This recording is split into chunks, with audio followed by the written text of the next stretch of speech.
ഇതൊരു iconic video ഉണ്ട്. ഒരു NS200 ഡ്യൂക്ക് 200 ഓവർടേക്ക് ചെയ്യാൻ നോക്കുവാണ്.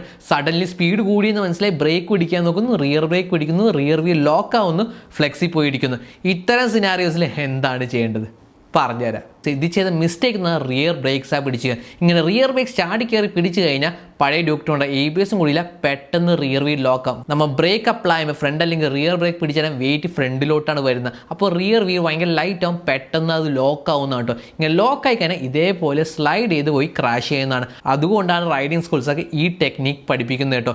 ഫസ്റ്റ് തന്നെ ത്രോട്ടിൽ റോൾ ഓഫ് ചെയ്യുക. ആ സമയത്ത് തന്നെ നമ്മൾ 2 ഫിംഗേഴ്സ് ഓപ്പൺ ചെയ്യുക, ഇതേപോലെ ഓപ്പൺ ചെയ്യുക. എന്നിട്ട് ഫ്രണ്ട് ബ്രേക്ക് ചാടി കയറി പിടിക്കുക, ഒന്ന് ചെറുതായിട്ടൊന്ന് പുള്ളി ചെയ്യണം, അധികം ഫോഴ്സ് അപ്പം കൊടുക്കരുത്. അപ്പോഴാണ് ഫ്രണ്ട് ഫോക്ക് ഒന്ന് കംപ്രസ് ആവുന്നത്.